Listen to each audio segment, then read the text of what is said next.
Boa noite a todos, irmãos, a paz do Senhor Jesus. A parte da doença é verdade mesmo. Aliás, tudo que tu fala, Tarso fala é verdade. Glória a Deus, mas estou de pé, irmãos, graças a Deus. Tem uma virose rondando o Rio de Janeiro. E por que todo médico fala que é virose, né? Sabe por quê? Vocês sabem por quê ou não? Querem saber? Porque é virose mesmo. É virose. No Rio de Janeiro tem mais de 10 mil vírus circulantes. Tipos de vírus circulantes. Que dão manifestações semelhantes. Tosse. Né? E são muito semelhantes mesmo, né? Então, porque a infecção bacteriana é totalmente diferente. Totalmente diferente, muito mais grave, muito mais tal. Mas vamos voltar aqui, né? Glória a Deus. Vamos orar? Obrigado, Igor. Deus, nosso Pai, bendito seja o Teu nome santo, porque Tu és o Deus da nossa vida. Nós estamos aqui, Deus, é por Tua causa, é por Tua palavra, é por Tua bondade. Deus, nós estamos absolutamente entregues à Tua palavra, coração aberto e desejosos de contemplar a Tua formosura e aprender no Teu templo.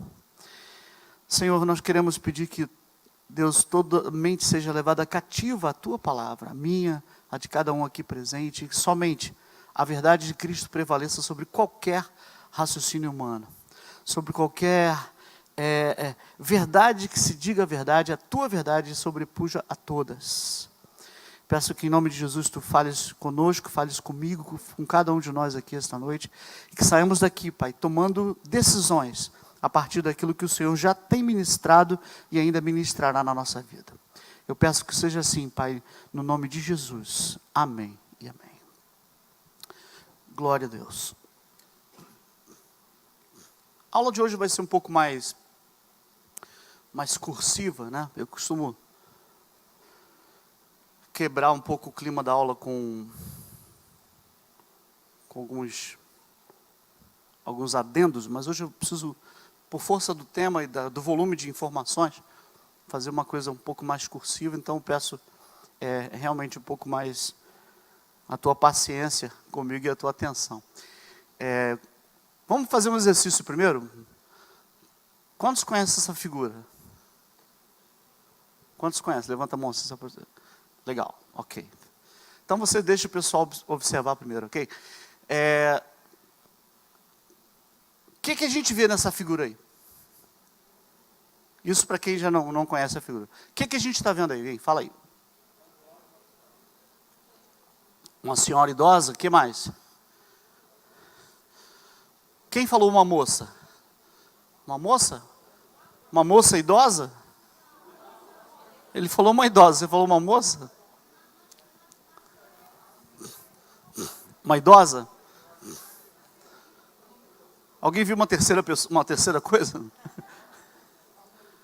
Teve um que uma vez falou assim, é um rio, a cachoeira. Não, tudo bem, não tem problema. E aí, é uma idosa ou é uma jovem, gente? Vamos...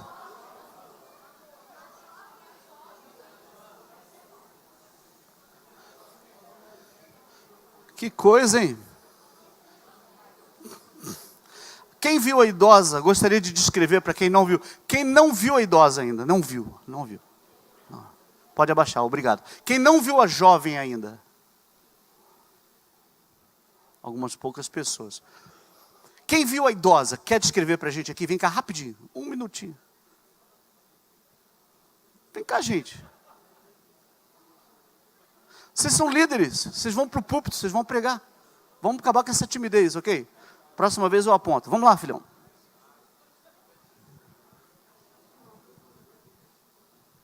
Dá para ver a idosa aqui, ó. O queixo aqui embaixo, o nariz um pouco mais acima, boca aqui no meio, naturalmente, né? O cabelo preto ali, uma franja assim, e aqui é algo como se fosse um capuz, entendeu? Esse é o nuance da idosa. E aí, melhorou? Quem viu agora? Não viu ainda? Empresta o óculos para... Não tem. E pior que o laser, a televisão absorve. Você joga, olha só. Olha o laser. Ele some. A televisão absorve. É muito engraçado. Vocês viram? Ele descreveu perfeitamente a idosa. A descrição dele foi perfeita. Olha lá, aqui, ó. O que está preto aqui são os ombros, como se fosse sei lá, um casaco, né? Ela está assim, ó. Não é isso? Está meio triste. Não é isso? Ali, ó, a boca bem fininha, preta, um nariz meio narigudo, meio, né? O cabelo, isso. De onde vem essa luz? Eu quero essa luz para mim. Que essa aqui eu não consigo de jeito nenhum. Olha só. Aí é o cabelo dela, tá certo? A parte branca ali é como se fosse um lenço em cima. Né? Como se fosse um lenço ali em cima. Tá certo? Todo mundo viu a idosa agora? E a jovem? Quem quer descrever a jovem? Vem cá. Vocês são líderes, gente. Para de timidez. Vamos lá. A jovem, para ficar mais fácil de visualizar, só você olhar a pena em cima, e ali onde a luzinha estava, tem o nariz e o cílio. Aqui embaixo é o queixo, e aonde seria a boca da idosa é um colar. Fica mais fácil de visualizar. E ela está olhando para trás. Sim. Isso aí, isso aí. Uau! Palmas aos dois grandes participantes. Todo mundo viu a jovem agora, ok? Tranquilo? Ela está assim, olhando para lá assim, ó. Quase que foi uma pintura minha, né? Ali. Então, olha só. Essa figura, vamos lá? Essa figura mostra para a gente que, muitas vezes, nós estamos olhando para o mesmo objeto e vendo coisas diferentes. É ou não é verdade isso? Estamos vendo a mesma situação, estamos olhando para a mesma situação, o mesmo objeto, e estamos vendo coisas diferentes. E o que é pior? Estamos brigando. Eu estou convicto, pastor Paulo, que é a idosa, que é a jovem, e a gente está em litígio, mas os dois estão certos. Parou para pensar nisso? Os dois estão certos. Veja, em nome de Jesus, pondere se algumas situações no teu casamento não estão assim. Pondere se algumas situações no teu ministério não é isso que está acontecendo. Aquela briga de Gulliver. Lembra as aventuras do jovem Gulliver? Que foi um sobrevivente, uma história horrorosa. Uma criança sobrevivente ao naufrágio, o único sobrevivente. E ele cai numa ilha de pigmeus, de seres pequenininhos, seres humanos pequenininhos, que ele fica lá desfalecido. Aí amarram ele fica todo preso, depois ele levanta com facilidade dali. Aí começa a ver que tem duas tribos ali, separadas por um córrego. Para ele é um córrego que ele pula assim com o pé, mas para eles é um rio. E de um lado, um dos grupos estava se preparando para a guerra e o outro estava se preparando para a guerra também. Ele falou, mas vocês vão brigar? Por que vocês vão brigar? Falou, não, nós temos que guerrear. O motivo é muito óbvio. Mas qual é o motivo? Aí ele aponta para outra tribo, eles quebram o ovo partindo do meio. Nós partimos da forma correta, que é da parte de cima. Um quebrava o ovo pelo lado e o outro quebrava o ovo por cima. Ele falou, não acredito que vocês vão brigar por isso. E não é motivo suficiente. A gente é assim, irmãos. A gente vive metido em brigas de Gulliver. Que Gulliver ficou espantado. E Deus, às vezes, está espantado em ver as nossas demandas, as nossas queixas, os nossos queixumes. Isso quer seja dentro de casa, quer seja no trabalho, quer seja na faculdade. A gente escolhe briga errada. A gente escolhe batalha errada. A gente precisa escolher melhor as nossas batalhas. Nem toda batalha eu preciso entrar. Isso devia ser um alívio. Você devia estar respirando aliviado aí. Nem toda batalha você precisa entrar. Escolha as suas batalhas, escolha as melhores. O apóstolo Paulo diz assim, eu combati o bom combate. Se ele disse o bom, é porque os outros não são bons. Existe um combate que é bom, que é o combate do evangelho, é o combate da saúde. Quer uma briga boa? Quer uma briga boa? Pastor, eu sou difícil entrar numa briga, mas também eu pago para não sair. Ok, então vou te dar um motivo bom para brigar. Brigue pela tua família. Brigue pelo teu filho. Brigue pelo teu pastor. Brigue pelo teu pastor, não com o teu pastor. Brigue por ele diante do Senhor. Brigue pela alma das pessoas que estão na Cracolândia. Brigue coisas mais lícitas, mais justas, mais dignas. Então essa figura eu queria abrir com essa reflexão, né? Nós podemos estar olhando para a mesma coisa e vendo coisas diferentes. Então, isso explica bastante coisa. E aí?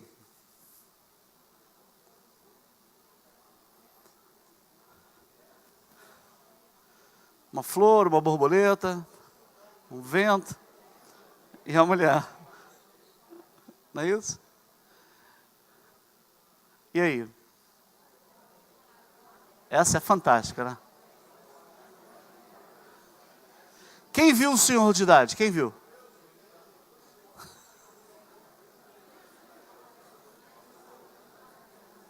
Quantos senhores de idade tem ali? Aqui, eu. Quantos senhores? Ah, meu Deus do céu. Olha essa.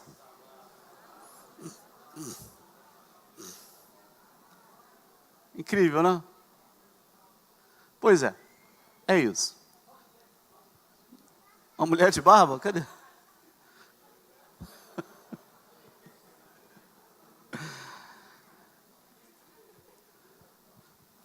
Tem coisas que nós vemos. Estamos assim, muito convictos de que estamos... É uma aula bem prática, tá, irmãos? Vai ser uma aula mais fluida possível.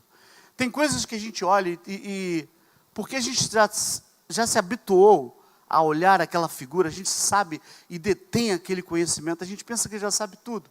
Mas eu queria dizer para você que tem coisas que a gente não está vendo. Tem coisas mais profundas que a gente não está vendo. E que estão sustentando todas aquelas outras coisas que a gente achava saber. A gente achava que sabia alguma coisa. Né? Tem coisas que a gente está vendo, que bacana, que legal. Mas tem outras que a gente não está vendo, mas que estão sustentando todas aquelas que a gente está vendo. Então a gente sempre tem coisas que a gente não consegue ver. A nossa visão, ela é muito superficial. Ela ainda é pequena. Tem muitas coisas. Por isso que o profeta orou ao Senhor e disse: Senhor, abre os olhos do moço para que ele enxergue o teu exército. Abre os olhos. E precisamos cantar aquela canção mais vezes. Abre os olhos do meu coração. Isso é o que a gente vê comumente. Isso é o que a gente não vê comumente. 10%, dá até para fazer o cálculo, tem até como fazer uma questão de física aí, como se calcula, 10% do iceberg fica para fora, 90% do iceberg está submerso. É uma conta exata, 10% e 90%. E, por conta disso, navios têm naufragado, o Titanic naufragou.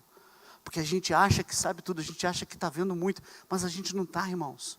Só se Deus permitisse que a gente tivesse aqui os nossos olhos espirituais abertos, talvez Deus não permitisse isso, porque o que a gente ia ver ia ser tão espantoso e maravilhoso ao mesmo tempo, né? Que a gente não saberia exatamente o que fazer. Então, a nossa visão ela é muito pequena, ainda tem muita coisa. Eu penso que nós ainda somos míopes espirituais e precisamos do guia, do pastor que é Jesus Cristo, para nos guiar na nossa vida. O texto áureo dessa nossa reflexão está aí em Hebreus 11:3, que diz: pela fé, entendemos que os mundos, pela palavra de Deus, foram criados, de maneira que aquilo que se vê não foi feito do que é aparente. Aquilo que você vê não é feito daquilo que você acha que parece ser. Isso quem está descrevendo é Paulo, lá, não é Paulo não, né? O escritor aos Hebreus, lá no início do cristianismo. Pouquinho tempo depois de Cristo, esse texto maravilhoso foi escrito. Então ele não tinha noção de física quântica, ele não tinha noção de química, biologia, que a gente tem hoje. não tinha noção de microcosmos que a gente tem hoje, não tinha noções de mundo bacteriano, de mundo microscópico que a gente tem hoje. Mas ele já tinha essa noção, essa revelação, dizendo que aquilo que a gente vê não é feito daquilo que parece ser. Tem coisa mais profunda aí que ele não via, mas que hoje a gente sabe. A nossa aula hoje é sobre visão. Sobre visão. E visão tem duas definições, uma de dicionário que eu trouxe. As duas, uma bem simples e outra que eu gosto demais. A primeira é essa, que é do dicionário Priberan. Ato ou efeito de ver, né? Visão, é capacidade de ver, percepção pelo órgão da vista, o órgão da visão, porque Priberan é um dicionário português de Portugal, né? A gente não usa muito esse termo vista, né? A gente usa olhos, né? Pelo órgão da vista, o órgão da visão seria. Imagem que se julga ver, né? Geralmente em sonho ou um efeito de uma alucinação. Tive uma visão, nesse sentido que ele quer dizer também. Número 4, vista, aspecto, presença. 5, aparição sobrenatural, fantástica. E 6, ideia. 6, ideia. Essa a gente usa comumente, né? Qual é a tua visão sobre esse assunto? Qual é a tua ideia sobre esse assunto, né? Vê que tem uma sinonímia vasta, né? Essa palavra visão. Agora, a definição que eu amo é essa daí, é de Bill Hybels, que ele fala: visão é uma fotografia do futuro que gera paixão em nós. Visão é uma fotografia do futuro que gera paixão em nós. E quem que faz essa fotografia? É a gente, né? O que você projeta? Aquilo ali te traz paixão, você vai perseguir essa visão. Certo? Ou você recebe essa visão de Deus. Melhor ainda, quando você recebe a visão de Deus. Você recebe e persegue essa visão. Então, essa é a tônica da nossa palestra hoje, da nossa fala. Visão ou cosmovisão, né? Vou usar esses termos intercambiáveis, tá? Visão ou cosmovisão, cosmovisão seria a minha visão de mundo, né? A minha visão de mundo. Albert Einstein escreveu um livro chamado Como Vejo o Mundo. Está disponível online, de domínio público, você baixa e lê até a página 3, que ninguém aguenta mais ler mais do que 3 páginas daquele livro, né? É meio chatinho. Mas genial, tal. Ele fala sobre vários aspectos, vários capítulos que ele discorre sobre vários assuntos, sobre Deus, religião, política, blá, blá, blá, blá, blá, blá, blá, blá. Mas, então, quando ele diz assim, como vejo o mundo, esse título é a definição perfeita de cosmovisão. O que é cosmovisão? É como eu vejo o mundo. Como você vê a situação política do nosso país? Como você vê as últimas eleições? Como você vê a projeção para as eleições de 2018? Como você vê as eleições da França que foram concluídas ontem? Como você vê? Aí você faz um juízo de valor e emite uma opinião. É a sua visão acerca desse assunto, não é isso? Então, perceba bem essa sequência. A minha visão, ela determina as minhas crenças. A minha visão, veja bem a importância da visão. Porque a visão, a minha visão, a forma como eu vejo as coisas, determina aquilo em que eu creio. Por outro lado, aquilo que eu creio, o meu conjunto de crenças, eu creio em Deus Pai Todo-Poderoso, eu creio na Virgem Maria, que concebeu a Jesus, não creio que ela seja divindade, não, mas creio na santidade de Maria, né? Ter sido eleita, escolhida pelo Senhor e gerou escolhida, né? Eleito vai começar uma outra discussão daqui a pouco. Essa palavra eleito, ela gera frição. Aí, eu creio no Espírito Santo, eu creio na Trindade, eu creio na Bíblia Sagrada como autoridade autoritativa da nossa vida, como regra de fé e prática e conduta da nossa vida. Eu creio no mundo espiritual, nos anjos, eu creio que Jesus foi para o céu e vai voltar corporalmente. Corporalmente. Eu creio na ressurreição. Então, tudo isso é o conjunto das minhas crenças. Eu estabeleci esse código, esse compêndio de crenças a partir de quê? Daquilo que eu vejo. Ou melhor, de como eu vejo. De como eu vejo. Como você enxerga a predestinação? Eu enxergo dessa maneira, eu enxergo dessa. Aliás, a teologia, ela se expande, né? Ela tem são vários postulados e postulados e postulados. Então, para todos os gostos, tipos e sabores, a gente só precisa se posicionar. Que a gente precisa se posicionar e ter certeza do que a gente crê, né? Então, a forma como eu enxergo as coisas, a forma como eu enxergo determinado trecho da palavra, por isso que eu preciso ter uma visão muito clara, muito nítida, muito fiel. Porque aquilo como eu enxergo, eu vou desdobrar para a minha fé, para a minha crença. E se eu entender errado, eu vou crer errado. Eu vou crer errado. Exemplo muito diminuto, mas que serve para a gente ter uma ideia. Porque o fim da lei é Cristo, para a salvação de todo aquele que crê. Porque o fim da lei é Cristo, para a salvação de todo aquele que crê. Está vendo aí? O fim da lei é Cristo. Cristo veio realmente, tem mais lei. Para a justiça de todo aquele que crê. Só tem que isso aí um erro de interpretação gramatical. Eu preciso entender da língua pátria, eu preciso estudar gramática da língua portuguesa. Eu preciso ler gramática da língua portuguesa. Eu saí do vestibular, vai fazer 30 anos. Até hoje eu estudo gramática, não com afinco, como que vai fazer uma prova, mas eu tiro minhas dúvidas. Eu leio, eu tenho gramáticas em casa, 3, 4 tipos de gramática. Porque uma interpretação gramatical errada gera uma doutrina errada. O fim da lei é Cristo, para a salvação de todo aquele que crê. Esse fim não é de término, é fim de finalidade. A finalidade da lei é Cristo, para a justiça de todo aquele que crê. E aí, por não saber uma regra simples da língua pátria, eu crio uma doutrina nova e fica por isso mesmo. E passa despercebido e vai embora.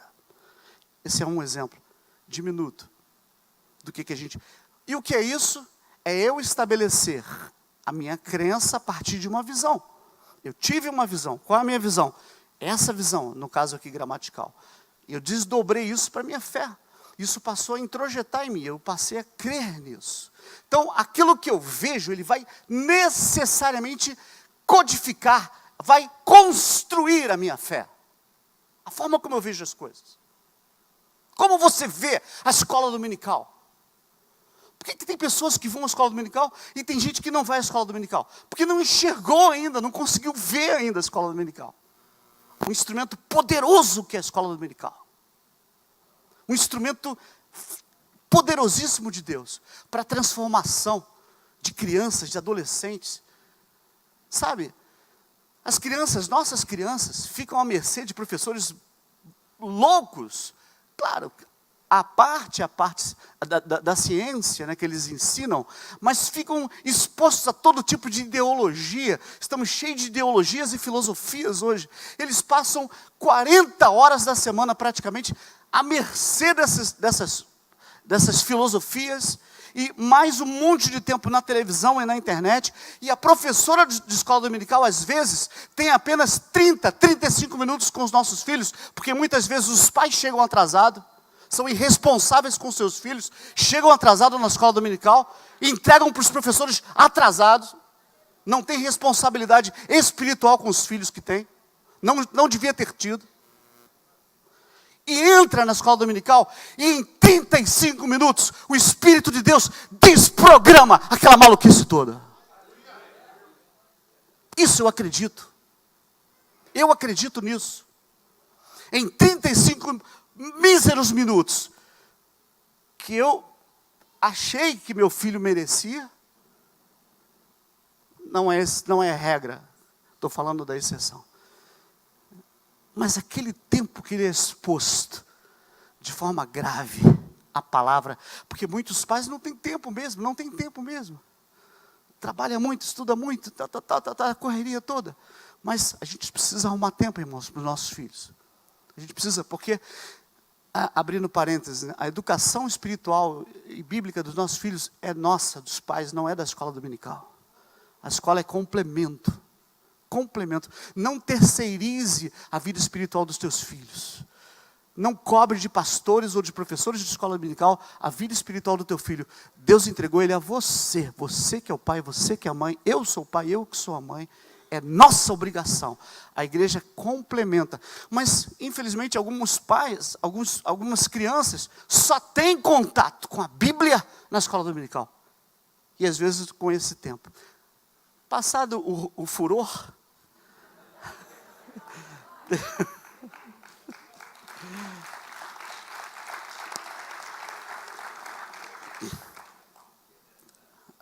o que eu quero dizer com tudo isso?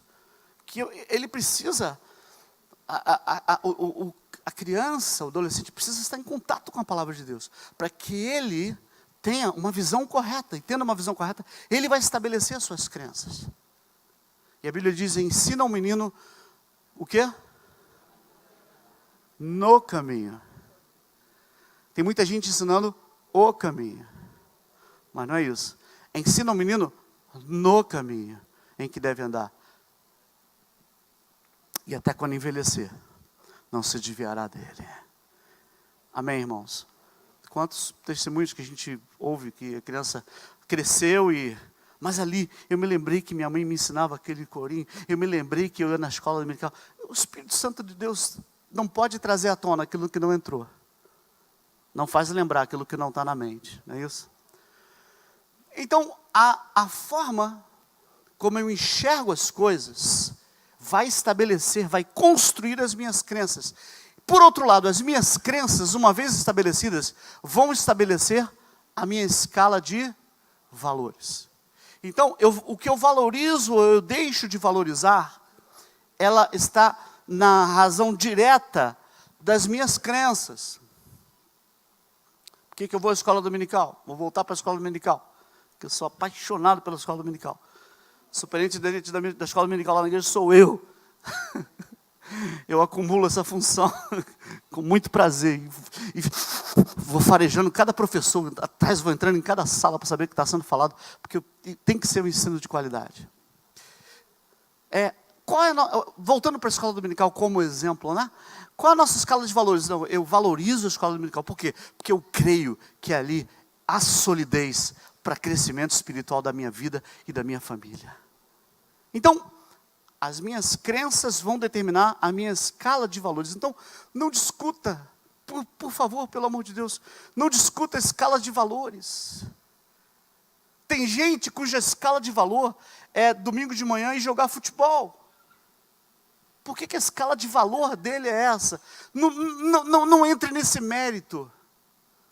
O que precisa ser mudado não é a escala de valores, é a visão. É lá atrás, é mais profundo. Está me entendendo, amados? Por isso que a gente não tem que... Esse é o discernimento que a gente precisa. Então, a partir do momento que eu tenho as minhas crenças, eu estabeleço os meus valores são esses. E por fim, os meus valores vão desembocar num comportamento. Por que eu estou aqui hoje, né? Vestido, mais ou menos perfumado, né? Para se alguém me der um abraço, né? E me cumprimentar. Por quê? Por causa de vocês. Eu estou aqui por causa de vocês. Se eu estivesse em casa agora, eu estaria de cirola, cabelo em pé, pé no chão, na frente da geladeira, coçando a barriga, procurando o que comer. Ou seja, a cena mais comum do mundo, do planeta, não é isso? Então, o nosso comportamento, ele varia de acordo com o ambiente que a gente está. A gente sabe disso, né? Mas o comportamento, ele é simplesmente uma expressão daquilo que a gente é. Tá certo? Esses últimos 4 conceitos que eu trouxe e tentei fazer uma aplicação espiritual é um conceito sociológico de cultura. Certo? Então isso é um dos conceitos de cultura, né? Deixa eu ver se eu coloquei aqui. Coloquei. Então, essa é a minha cultura. Essa é a minha cultura. O que é cultura, então? É o conjunto de crenças, de visão, crenças, valores e comportamento. E o comportamento sendo o último elo dessa corrente. O comportamento é a expressão de tudo aquilo que vem antes. Preste muita atenção. O comportamento é a expressão final de tudo que vem antes. É como, tentando trazer uma comparação biológica, é como o genótipo e o fenótipo. Já ouviram falar disso? Genótipo é a minha carga genética. São os meus cromossomos, o DNA, aquilo que eu produzo como característica. Cada célula minha tem em código aquilo que eu exponho aqui fora. O meu porte inglês, né? A cor dos meus cabelos, né? A cor dos meus olhos, da íris, né? A pigmentação da íris, a pigmentação da pele, a tonalidade da voz, a digital e tudo mais. Tudo está dentro de uma célula. 6 trilhões de células, todas iguaizinhas, trazendo a mesma expressão. Caiu uma célula minha, pode guardar por 700 mil anos. Você pega um dia, bota lá no computador, esse cara, ele era exatamente assim. Está tudo codificado. Deus é fantástico. Deus é fantástico. Agora, isso é a expressão codificada, que está lá no chip, que é a célula. Agora, como ele se expressa? Se expressa no fenótipo, que é isso que as pessoas estão vendo. Então, da mesma forma, é como se visão, crenças e valores fossem o genótipo e o comportamento fosse o fenótipo. Então, escute isso, escute isso. A gente não pode julgar o fenótipo, a gente não pode julgar as pessoas pelo comportamento.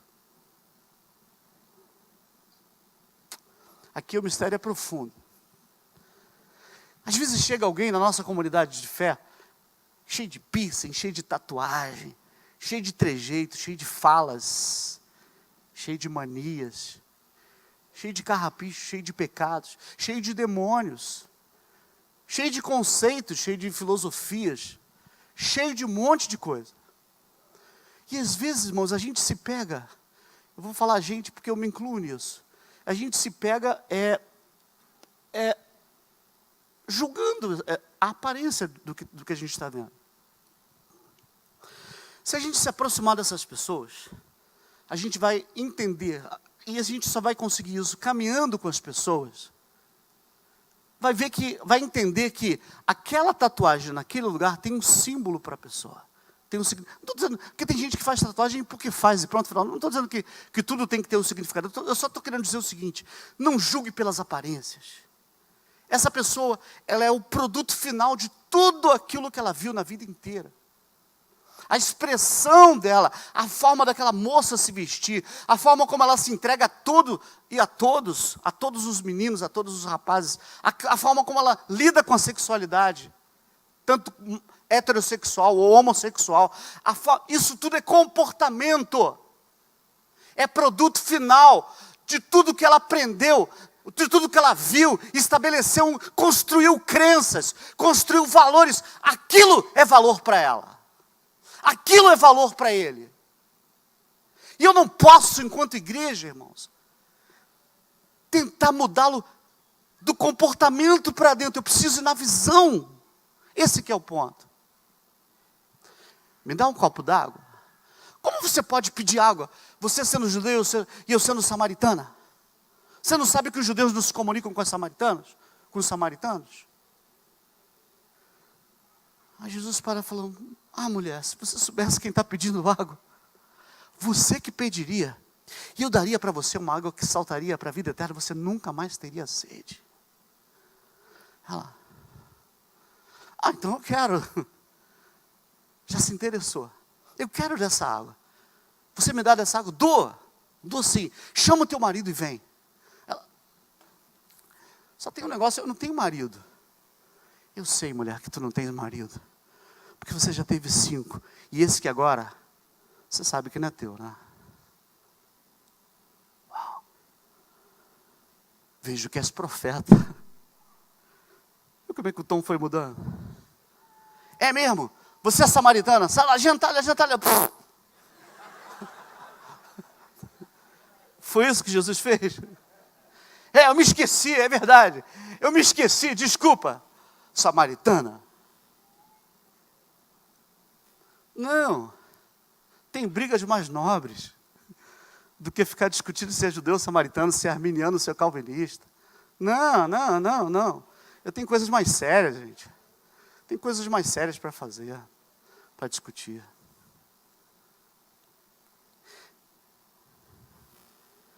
Vejo que és profeta. Psiu.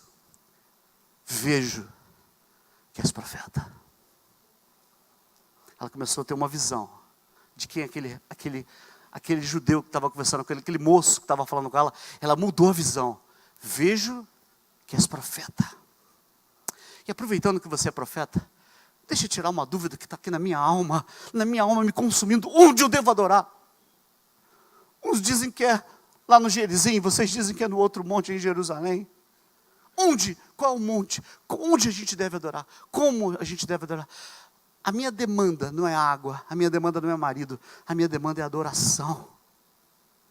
O que queima na minha alma, no fundo, essa minha sede, essa vontade de me entregar a tudo e a todos, é um profundo desejo que eu tenho de saber como eu posso agradar a Deus. E Jesus abre o livro da vida e diz para ela o que nunca disse para ninguém. Mulher, nem lá, nem acolá, os verdadeiros adoradores adoram o Pai em espírito e em verdade. Eu sei que quando o Cristo vier, Ele vai revelar todas as coisas. Sou eu, mulher, que falo contigo. Eu sou o Cristo. Eu sou o Cristo. E se revelou completamente para ela. Veja que no meio desse diálogo, Jesus não quis saber do comportamento dela amoroso. Jesus não quis saber do código de valores dela, do que ela tinha como valor. Não quis saber. As crenças ela colocou para ele, mas ele foi no âmago da questão. Colocou a mão na ferida. Chama o teu marido. Eu vim aqui tratar. Essa tua sede de se entregar a tudo e a todos vai acabar aqui. A tua sede acaba aqui. A água está diante de você. A tua sede acaba hoje. Esse é o ponto.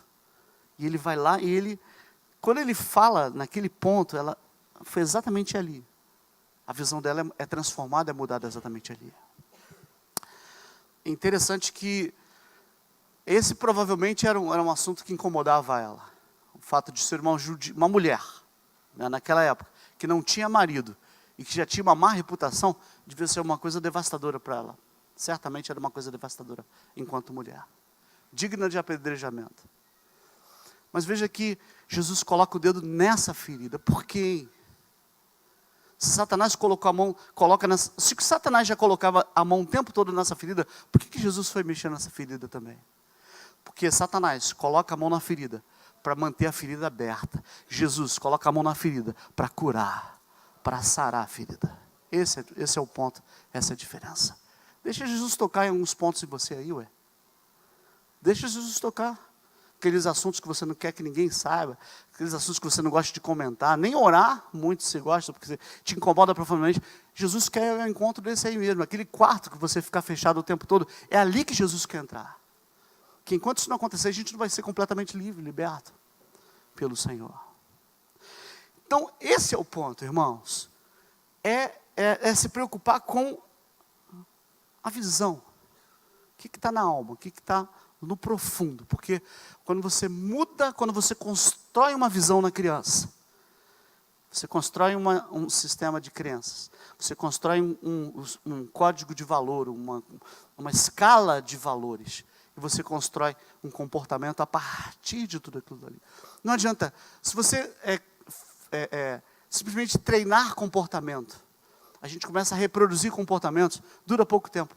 Mas quando a gente constrói a partir de uma visão modificada, e nada mais para modificar a nossa visão do que a visão de Deus e a palavra de Deus, a gente vai sendo, né, enxertado pela visão do Senhor, a gente vai construindo e vai crescendo, construindo, né, regra sobre regra, mandamento sobre mandamento, um pouco aqui, um pouco ali, um pouco aqui, um pouco ali, de fé em fé, de glória em glória, de graça em graça, e a gente vai construindo a nossa vida para o Senhor. Amém ou não? Então, veja a importância, né, da gente ter uma visão bem clara, da gente ter uma visão nítida do que a gente quer, de onde a gente quer chegar, de ter uma visão clara do que a gente quer para dentro da nossa família. A visão clara, né? O líder precisa ter claramente o que ele quer para a família. Eu quero, para que lado a família vai? Para que lado a gente vai? Uma visão clara ministerial, para que lado a igreja vai? Qual vai ser o nosso perfil? Qual vai ser o nosso código doutrinário? A gente precisa ter isso, irmãos. Se a gente perde a visão do que está fazendo, Sêneca, eu já citei ele aqui uma vez, na primeira aula, eu vou citar novamente. Sêneca diz, para aqueles que não sabem para onde vão, todos os ventos são contrários. Tudo está sempre ruim, porque a gente perdeu o foco, a gente não sabe o que quer. Ele não sabe para onde vai. Eu sou superintendente de escola dominical, mas eu não sei o que eu quero da escola dominical. Não, vamos dando aula aí. Não é assim. Para onde eu quero ir? O que eu quero atingir? Quem eu quero atingir? E assim por diante. Porque a partir de uma visão bem posicionada, bem colocada, bem trabalhada e bem apresentada, nós vamos construir crenças, valores e a consequência, veja que eu estou falando de consequência natural, será o comportamento. Não treine comportamentos, mude visões. Amém? Não treine comportamentos. Aqui você tem que vestir assim, aqui você tem que fazer assim, aqui você tem que fazer assado. Sim, isso funciona até a página 3. Depois não vai funcionar mais. Agora construa isso. Explique. Entender o porquê, se submeter e viver. Foi a minha palestra para os adolescentes lá na Porta Formosa. Entender o porquê, se submeter e viver. Eles ficavam repetindo toda hora. Eu explicava um conceito e falava, vamos lá. É o quê? Entender o porquê. Lembra disso, Pedro? Foi contigo já? Ele é o líder de adolescentes ali. Palmas para todos os líderes de adolescentes que têm a paciência do mundo. A paciência do mundo inteiro está sobre essa turma, que são líderes de adolescentes. Entender o porquê, se submeter e viver. Entender o porquê, se submeter e viver. Então, tem coisas que não vai dar, ele vai precisar entender o porquê. Explica para eles. Certas coisas não vai funcionar. Né? Tem vários pastores aqui. Certas coisas não funcionam falando para o jovem, para o adolescente assim, faz assim porque é assim que tem que ser feito. Ok, algumas coisas dá, mas outras coisas a gente precisa entender mais. Precisa explicar mais, ser mais claro. Amém ou não? Glória a Deus. Se vamos correr. Visão, então é isso. Visão é essa imagem eu trouxe porque ela é muito significante. Por quê? A imagem da esquerda para mim, da esquerda para vocês também.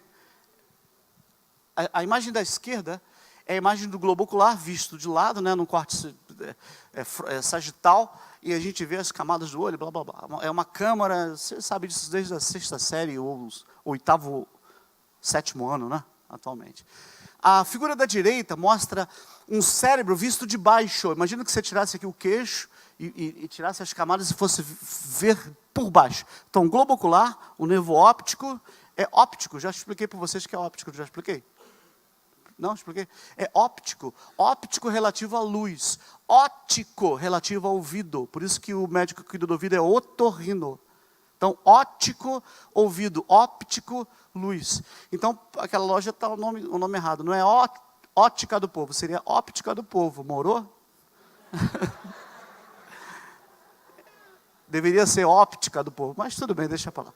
Você vai para lá procurar otorrino e ele vai te expulsar. Então, eu quero mostrar com a figura da direita o seguinte, que o nervo óptico, ele se comunica direto com o cérebro. Deus não faz as coisas à toa. A nossa visão tem muito a ver com o que a gente pensa. Muito do que a gente pensa é consequência do que a gente vê. Em outras palavras, aquilo que a gente coloca diante dos olhos, ela acaba populando a nossa mente. Para não dizer poluindo a nossa mente algumas vezes. Então essa figura eu queria que ficasse guardada na tua mente. Essa imagem do nervo óptico atravessando toda a base do crânio e entrando o cérebro adentro, dizendo para nós assim, de uma forma bem clara, né? O que você vê vai direto para o teu cérebro. Então, por isso que o salmista diz, tenho posto o Senhor constantemente diante de mim. Coloque o Senhor, coloque coisas boas, coloque boa literatura, boas coisas. Visão! E a nossa visão muda completamente a nossa mente. Está interligada de uma forma muito íntima, conforme essa figura que nós trouxemos aqui. Deixe-me falar de alguns defeitos de visão. Consegue ler as letras todas ali ou não? Deixa para depois. Alguns defeitos de visão. Isso aqui é uma imagem de alguém que enxerga normal. Claro que se você não está enxergando normal porque está sem óculos, como é o meu caso, não vai enxergar normal. Mas se você tem uma visão boa, você que está com o teu óculos, você está enxergando nitidamente, ok?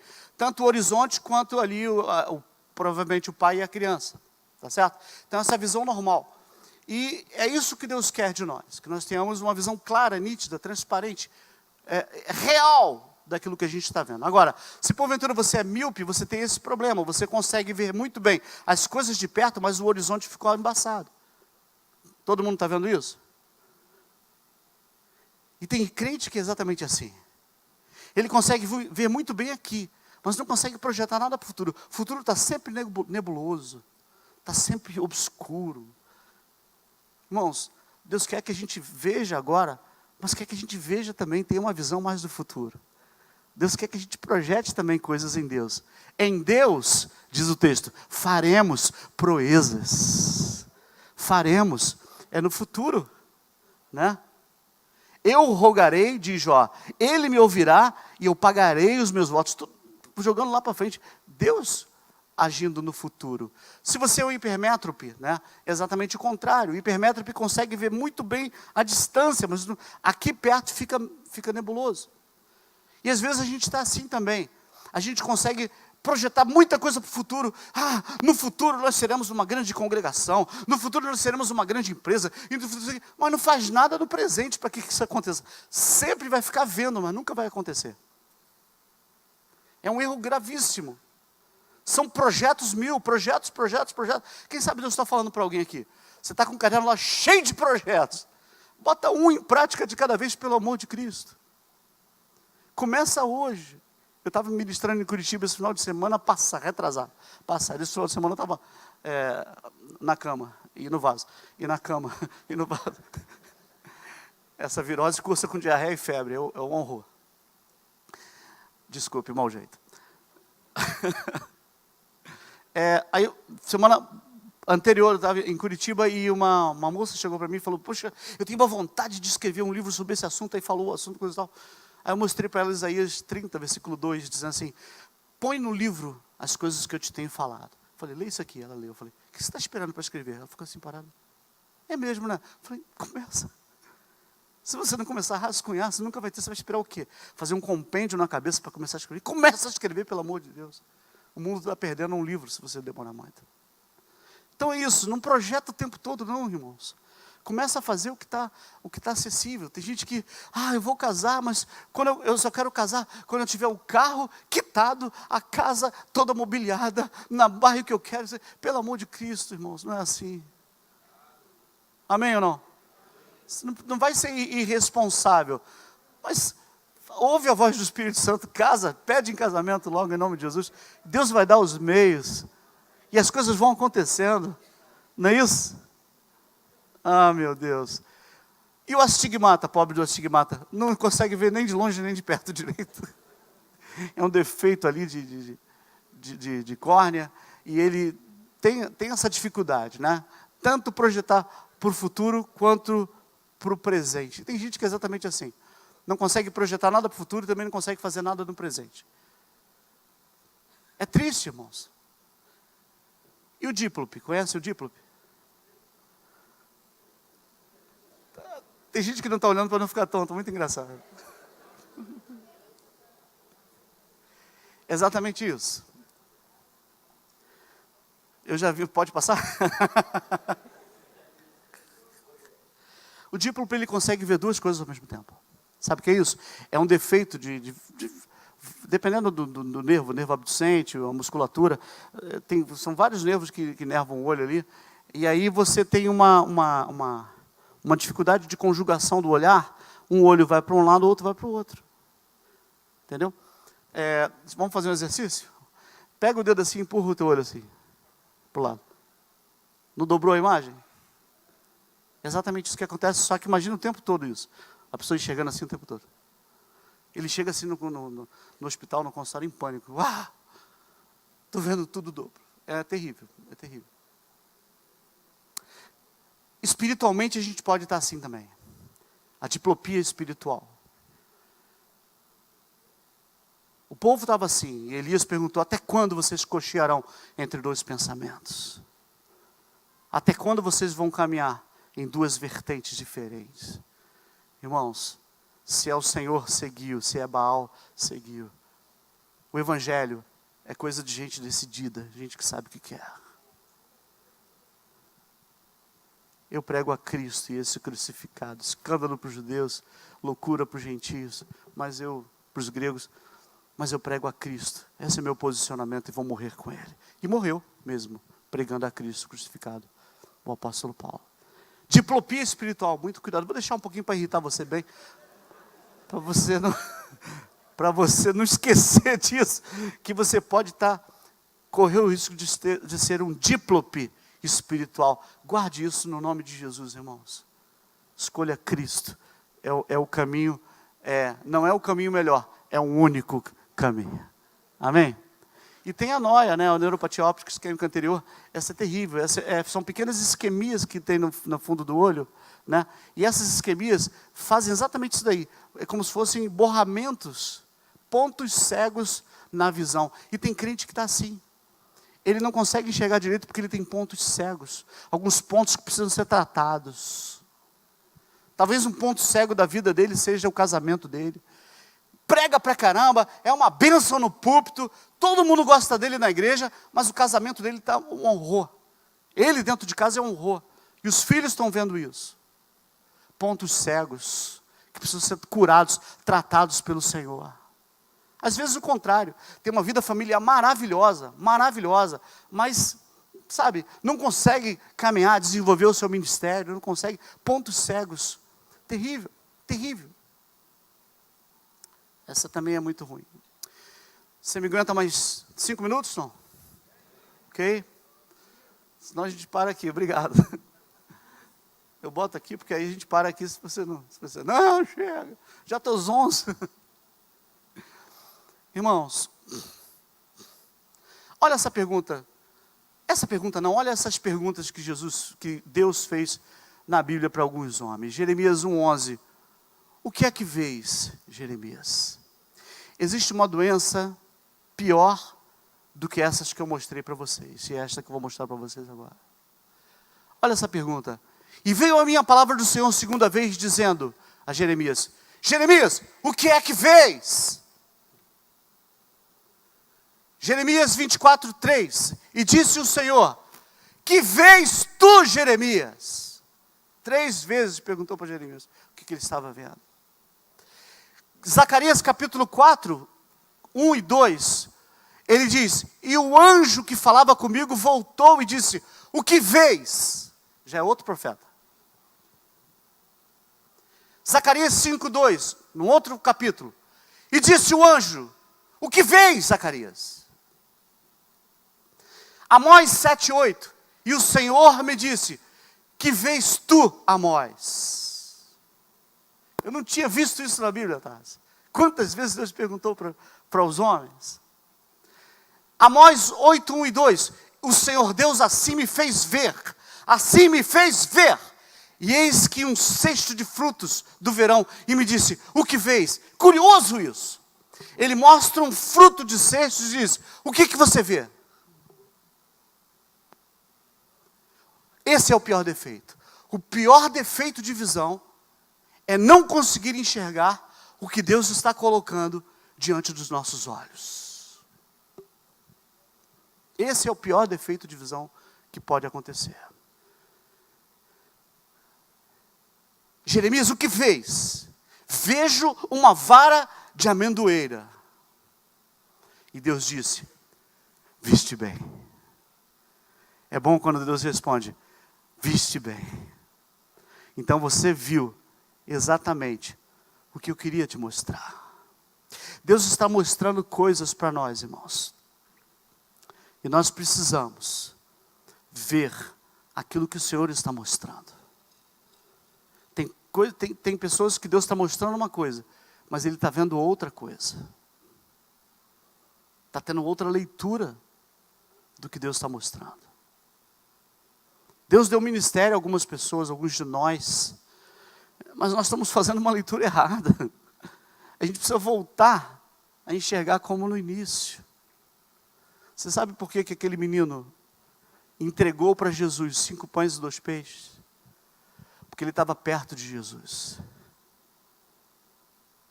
Quem está perto de Jesus consegue enxergar pelo mesmo ângulo que Jesus. Consegue ver as necessidades pelo mesmo ângulo de Jesus. Quem estava mais longe um pouquinho, chegou depois e falou assim: o que é isso aí para tantos? O que é isso aqui para tanta gente? Isso aqui não dá para nada.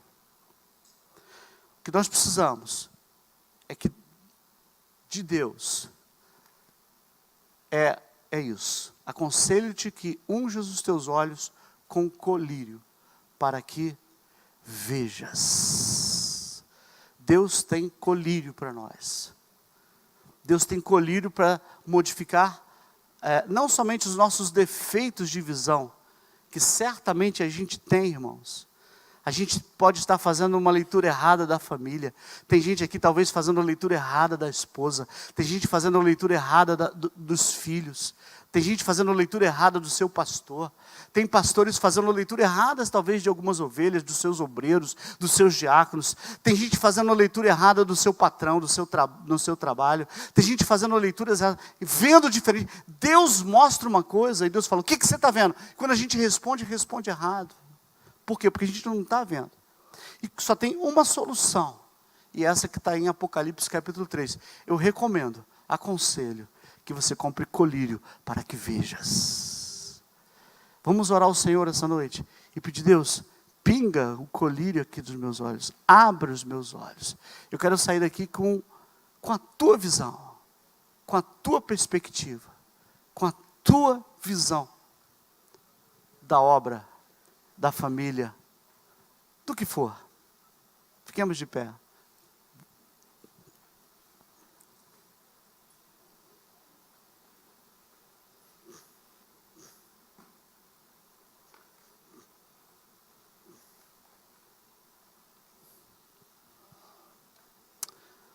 Irmão, parece uma coisa tão simples, mas quando Jesus muda a nossa forma de ver as coisas, Ele simplesmente muda tudo.